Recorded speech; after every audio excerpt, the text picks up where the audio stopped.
Okay, let's be real. If you've ever been on the job hunt, you know it's not just about sending resumes. It's a total emotional roller coaster, right? It tests your patience, your confidence, pretty much everything. But what if you could stop just surviving the job hunt and actually start engineering it? Well, today, that's exactly what we're going to break down. In this quote, this really hits the nail on the head. You could have the most amazing skill set in the world, but if your mindset isn't ready for the ride, the whole thing can feel completely overwhelming. So this isn't going to be about cover letter templates. Nope. This is all about building a mental framework for resilience and, smart strategic action. So, where do we start? The very first and honestly the most critical step is to completely shift how you're looking at the situation. We're going to move away from seeing this as some kind of crisis and start reframing it as a totally manageable project. And this comparison right here, it's everything. When you're in crisis mode, fear is in the driver's seat. You're just reacting to things, you're emotional, and you feel like you have zero control. But when you flip the switch to project mode, suddenly you're driven by execution. You're strategic, you're structured. You're not just reacting anymore, you are acting with a clear purpose. So how do you actually do that? It's simple, really. You just apply some basic project management ideas. First up, define your objectives. Get super clear. What roles, what industries, what salary are you aiming for? Then, set some timelines. What's the plan for the next 30, 60, and 90 days? Next, you set up concrete milestones, like week 1 is all about optimizing my resume. And finally, you track your progress every week. This structure alone zaps so much anxiety because you're focused on what you're doing, not just the outcome. All right, so once you've got your project plan, the focus shifts to the daily stuff, the actions that actually bring that plan to life.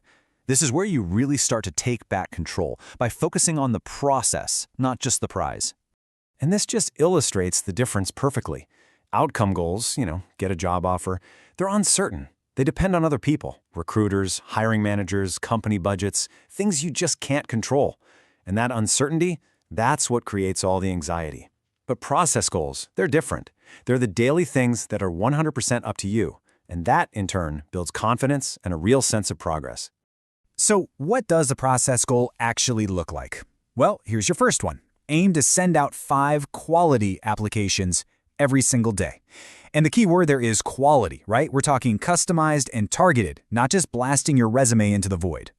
Your next daily goal is 3 networking messages. This could be anything from reaching out to someone new on LinkedIn to following up with an old colleague or just connecting with a recruiter. It's a small, consistent effort that really adds up over time. And finally, here's a weekly goal. Improve 1 skill. Just one. Whether that's taking a short online course, finishing a little project, or getting a new certification, it makes sure that you are always growing and preparing, not just waiting. Now, what ties all of this together is a fixed daily routine. Seriously, this is your secret weapon against those emotional ups and downs. By structuring your day, high-focus stuff in the morning, skill building in the afternoon, prep in the evening, your productivity no longer depends on your mood. And maybe, just as important, after 6 p.m., you disconnect. You have to protect your energy. Okay, so you've got a system for action. Now you need some armor to protect your motivation. This next part is all about building up the resilience you need to handle the setbacks. Because let's face it, they're going to happen. Let's be honest with ourselves for a second. You hop on LinkedIn for 5 minutes, and suddenly you're drowning in a sea of "I'm so excited to announce" posts. It is so important to remember you are only seeing their highlight reel. You're not seeing the dozens of rejections that probably came before it. If that feed is draining you, limit your time on it. Use it as a tool, not a comparison trap. Now this is one of the most powerful reframes you can possibly make. When that rejection email lands in your inbox, it's so easy to feel like it's a judgment on you, on your worth. It's not. It is simply data. It's just information you can use to make your strategy even better. So how do you use that data? You start by managing rejection rationally. Keep a little journal to track what's happening. Are you seeing any patterns? Was there a mismatch in skills? Maybe the salary talk went a little sideways. Treat it like you're looking at performance analytics. Find what you can improve, and then, and this is key, let the rest go. Because so often, the reason has nothing to do with you at all. Which brings us to probably the most crucial point of all.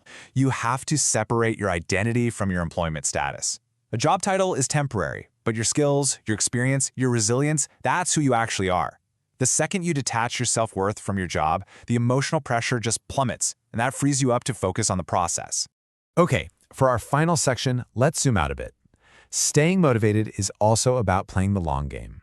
And that really starts with the language you use and the perspective you choose to keep. The words you use literally shape your reality. Saying, I am unemployed feels like this permanent negative label. But saying, I am in a transition period, well, that reframes it as a temporary, active part of your career. It implies there's movement and there's purpose.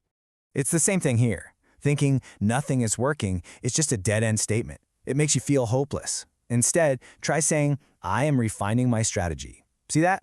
That simple switch turns you from a victim of your circumstances into a strategic thinker who is actively solving the problem. Ultimately, it all boils down to this incredible loop. Your consistent daily actions, they create momentum. That feeling of momentum, it builds real, genuine confidence. And that confidence is what ultimately attracts the right opportunities to you. It all starts with those small, controllable things you do every single day. So just remember this. This phase will pass. By building a system, protecting your mindset, and staying consistent, you are getting yourself ready for your next great role. Your breakthrough is not a matter of if, it's a matter of when. The only real question is, are you using this time to be ready for it?